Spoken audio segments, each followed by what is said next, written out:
से देखा नहीं जा रहा। ये जो बाइक है इसके नीचे खोपड़ी की हड्डी अभी भी पड़ी हुई है।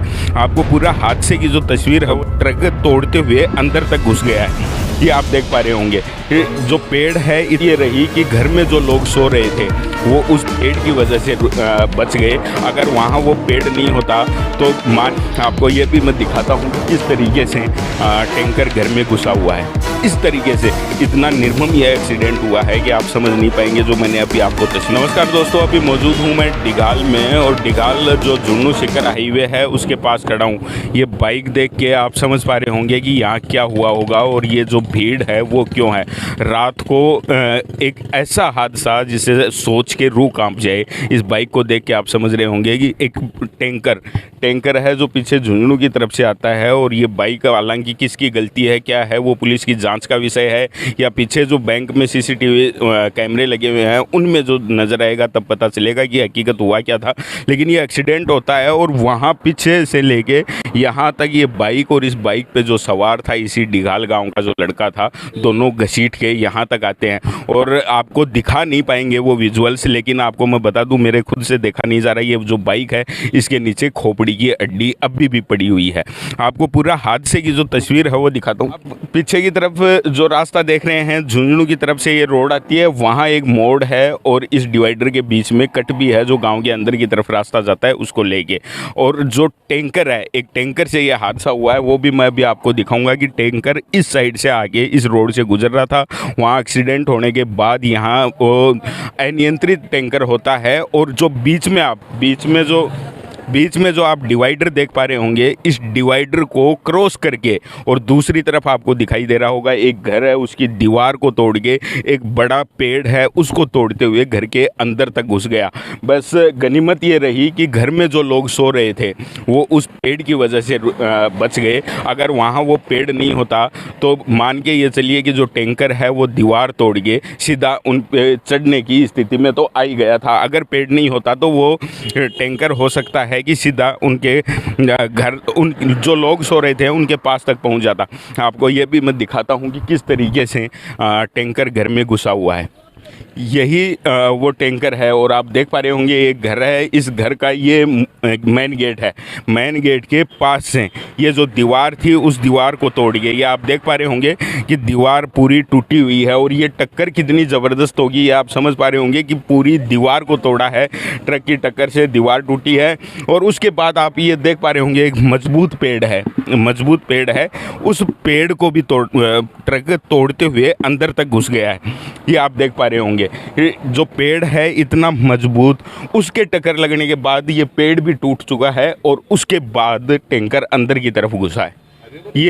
ये आप घर देख पा रहे होंगे और यहाँ ये आंगन में लोग बाहर सो रहे थे और ये आप देख पा रहे होंगे कि घर के कहाँ तक ये ट्रक घुस के आ गया है। पीछे मेन हादसे का जो कारण है, पीछे जो मोड़ है वो मोड़ इतनी खतरनाक है। और ये भी कमाल की बात आप देखिए कि घर कहीं खिसक के नहीं गया है, वो मोड़ है उसकी जो इंजीनियरिंग है जब बनाई गई उसी समय ऐसे हालात वहाँ पैदा कर दिए गए कि अब जो ग्रामीण यहाँ बैठे हैं उनका कहना ये है कि कुछ ही दिनों में ये शायद 28वां एक्सीडेंट और इससे खतरनाक एक्सीडेंट भी हादसे यहाँ हुए हैं। अभी अगर ये पेड़ नहीं होता तो इस परिवार के साथ क्या होता वो आप समझ पा रहे होंगे। और हालांकि जो एक्सीडेंट में कारण क्या रहा, किसकी गलती थी वो तो अलग बात है, लेकिन इसी गांव के एक लड़के ने भी अपनी जान, और वो इस तरीके से इतना निर्मम यह एक्सीडेंट हुआ है कि आप समझ नहीं पाएंगे जो मैंने अभी आपको तस्वीरों में दिखाया। गाँव के लोग हमारे साथ मौजूद हैं, पंचायत समिति सदस्य डूडी जी हमारे साथ हैं, इनसे ही पूरे हादसे का पूछेंगे कैसे क्या ये पूरा हुआ। ये रात को बच्चा उधर से आ रहा था और यहाँ पर जो ये मोड़ है अंधा मोड़ है, हमने करीब कोई 20 बार लिख के दे दिया है। राजस्थान सरकार को भी लिख दिया, कलेक्टर साहब को भी, प्रशासन को भी, सारी जगह पर लिख के दिया हमने। ये 28वां केस है और इसके अंदर 28वें एक्सीडेंट के अंदर मेरे देखने में 12 या 13 मौतें हुई हैं। यहीं पर ये जो पीछे मोड़ है इसी की वजह अंधा मोड़ है, दिखाई नहीं देता। और आकर के ये आज पहला चांस नहीं है, ये जो दूसरा घर है इसके अंदर भी गाड़ी घुसी हुई है अब 2-3 बार। अच्छा, यहाँ पर भी। और ये आज ये स्थिति है कि जो रोड ये बनाई थी उस टाइम भी हमने कहा था भाई इसको जो मोड़ दिया, ये टर्न दिया, दोनों टर्न है जो आप तो आपको तो पता है, अपने खुद नहीं खोया है तो अब कितनी बड़ी बात होगी। आज ये लड़का था, इकलौता लड़का है, उसके सैनिक का बेटा है, इकलौता लड़का था, उसका घर खत्म हो गया।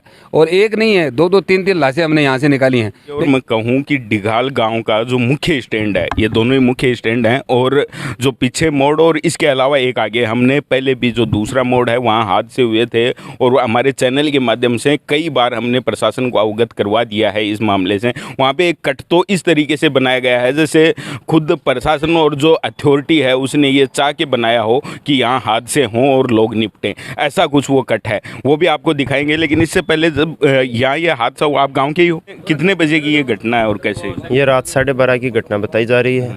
ट्रक उधर से आ रहा था और बाइक इधर से जा रही बताई। तो ये ट्रक डिवाइडर से असंतुलित होकर आगे आकर बाइक को टक्कर मारी। झुंझुनू की तरफ से आ रहा था? हाँ, ट्रक झुंझुनू की तरफ से आ रहा था और बाइक इधर से आ रही थी। तो ये वहाँ से डिवाइडर से असंतुलित होकर वहाँ से आया, बाइक को चपेट में ली, तो बाइक की आग लगने से वो वहीं पे जल गया। और जो सवार था वो भी on spot? On the spot ही खत्म हो गया। अच्छा, ये जो घर है यहाँ पे, जो घर के लोग थे, वो कितने लोग यहाँ सो रहे थे उस टाइम?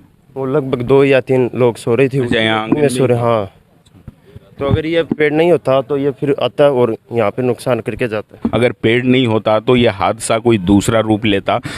जिस तरीके से ग्रामीणों में आक्रोश है वो भी आप समझ पा रहे होंगे। और यहाँ हादसे नहीं हो, इसलिए अगर तुरंत प्रभाव से इस खबर पर प्रशासन संज्ञान लेता है तो हादसों से बचाया यहाँ लोगों को जा सकता है। अगर ऐसा नहीं हुआ तो जो आक्रोश है वो सड़कों पर ग्रामीणों का उतरेगा।